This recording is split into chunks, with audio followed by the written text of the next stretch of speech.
এই মুহূর্তে আমি একটু আসলে গঠনমূলক মানে একটু শক্ত কথাবার্তা আসতে চাই যে ফুটবল তো খেলছেন। বাংলাদেশের ফুটবল নিয়ে আপনার এক্সপেকটেশনটা কি? এবং আপনাকে যদি আসলে সুযোগ দেয়া হয় আপনি বাংলাদেশের ফুটবলে কি পরিবর্তন করে ফেলতে চাইবেন? আসলে হয় কি যে আসলে অনেক সময় হয়তো আমার জন্য মানে আমাদের এক্সপেকটেশন অনেক বেশি থাকে সবকিছু থেকে, ফুটবল থেকে। কিন্তু আসলে যারা এখন দায়িত্বে আছেন তারাও হয়তো ট্রাই করছে। কিন্তু অনেক বাংলাদেশে আসলে বুঝতে হবে যে অনেক বাধ্যবাধকতা আছে।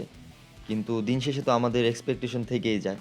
আচ্ছা মোরসালিন একটা জিনিস আমি আসলে জানতে চাই। বাংলাদেশের ফুটবলে আমরা জানি যে অনেক বেশি এখন আ মানে প্রবাসী ফুটবলার আসছেন। তারা বাংলাদেশের হয়ে খেলছেন এবং তাদেরকে নিয়ে অনেক বেশি হাইপ ক্রিয়েট হয়। লাইমলাইটটা অনেক বেশি পায় যখন বাইরে থেকে কেউ আসে। এই ব্যাপারটা যখন মানে অ্যাজ আ বাংলাদেশি প্লেয়ার আপনারা দেখেন একেএস অর্জন করল গিনেস ওয়ার্ল্ড রেকর্ডস। একেএস আ আপনারা তো আসলে মানে একসাথে খেলছেন। অবশ্যই আপনাদের সাথে ভালো সম্পর্ক। কিন্তু ধরেন যখন আসলে লাইমলাইটটা বেশি পায় তারা, হাইপটা বেশি তাদের নিয়ে ক্রিয়েট হয়।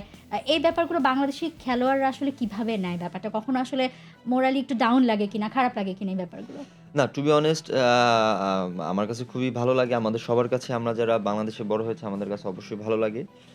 তো আমিও চাই যে আসলে প্রবাসীদের জন্য কিন্তু ফুটবলের যারা আছেন ভালো, ভালো প্লেয়ার যেমন হামজা ভাই, এনারা আসাতে কিন্তু বাংলাদেশের ফুটবল একটা মানে অন্য লেভেলে চলে গেছে। এখন মিডিয়া বলেন বা মানুষের একটা ফোকাস আমাদের দিকে, সবাই আমাদের খেলা দেখে, অডিয়েন্সরা আমাদেরকে ফলো করে, আমাদের খেলার খোঁজ খবর নেয়, যেটা কয়েকদিন আগে হতো না।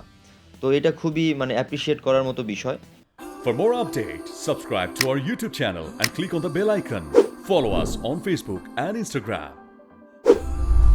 Download T Sports app to enjoy exciting games and highlights.